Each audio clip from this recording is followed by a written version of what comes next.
some vitamins and homeopathic remedies. One thing that I agree with Lisa, with everything she said, but also just the idea of getting your vitamins from foods. I don't like to do a lot of supplementation. I like to be able to say, you know, increase your vitamin C in your food, but sometimes it's not possible, or sometimes it's nice to have other alternatives too. So I'm going to talk just briefly. I'm sure most of you have heard of probiotics, and I don't really have necessarily I'm not here to give a specific recommendation, but just knowing if you are taking a probiotic to alternate it every 3 months. And what that does is it helps to avoid creating competing strains. So if you're on the same probiotic all the time, you're kind of changing your microbiome in a way that it kind of gets used to. So by changing usually what I do is if I'm taking a probiotic and I alter, kind of like what Lisa was saying with seasonal eating, I kind of seasonally supplement. So like based on whatever season it is, my supplements will change just because I think I need different things during different seasons. So if I'm taking a probiotic, I'll take a bottle, and then once that's done, if I'm still in that mode, then I'll try a different formula and not just kind of keep redoing the same one. And then mushrooms, Lisa talked about those with vitamin D and zinc. And there's also some great supplements. Host Defense is a brand I really like that makes a great blend for the immune system. So that's one that I'll use, especially like right now. Is the question, anybody? I thought I heard noises.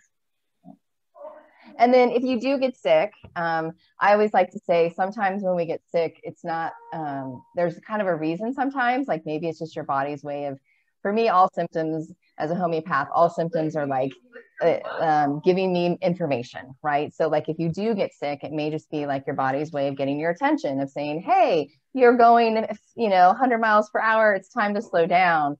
Or whatever it is. I don't know if any of you have that. I was sick last week during the vacation, and I thought, oh, I've been going. And then Wednesday before Thanksgiving, my body was just like, nope, we're not doing it.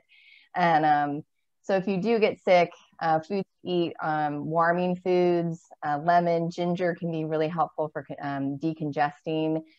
So sometimes I'll just take a ginger root, cut it up, put it in some boiling water, and then just boil that and have ginger tea, honey, tea, broth. So just anything that can be warm and soothing and supporting when you're sick. And then foods to avoid, these probably aren't like, you probably heard this before, avoiding anything white, really, the sugar, the dairy, any mucus producing foods, and then cold foods. Which, I'll see my kids eat cold things right now, and I'm just like, it's so cold. How can you eat that? And, I'm here in sunny San Diego, but I don't know. I don't know how they can like smoothies right now. I cannot, it is not smoothie season for me at all. But they'll still sometimes, my son especially will still want one. And then I want to touch on what homeopathy is, and then give a couple of ideas about what you could add into your routine. It's its own system of natural healing. It looks really at the whole person and treats the whole person, not just the symptoms. One thing that is I find challenging about homeopathy is that it's not like a one size fits all. So if I'm talking to someone, they say, oh, I've got this thing, what can you give me? And it's like, well, do you have a couple hours? I have to ask you about 87 million questions to really find out what remedy you need. So that's the beauty of it too, is because it's very specific to you and your symptoms. It's a very popular medicine, just not here in the US, like around the world.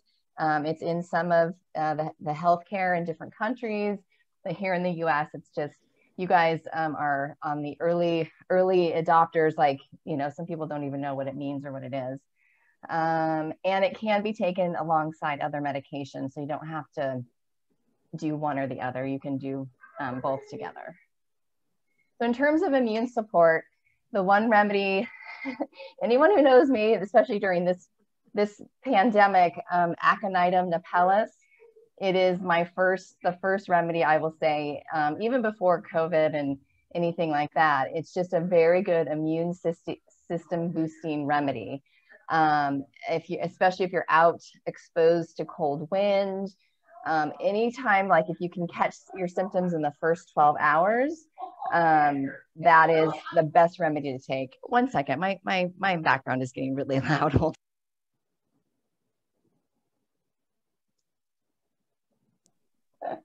working from home. Everybody's working from home. So anyway, so Aconitum napellus, and it's actually very much like if you have a Sprouts or a Whole Foods, it's a pretty easy to get remedy. 30C is the potency. And then ferrum phos, it's a cell salt. They work a little bit differently than homeopathic remedies in that they're not as potentized and diluted, but they still can work as a gentle support. And ferrum phos is the one I recommend if you're just, again, on the verge of feeling like you're getting sick.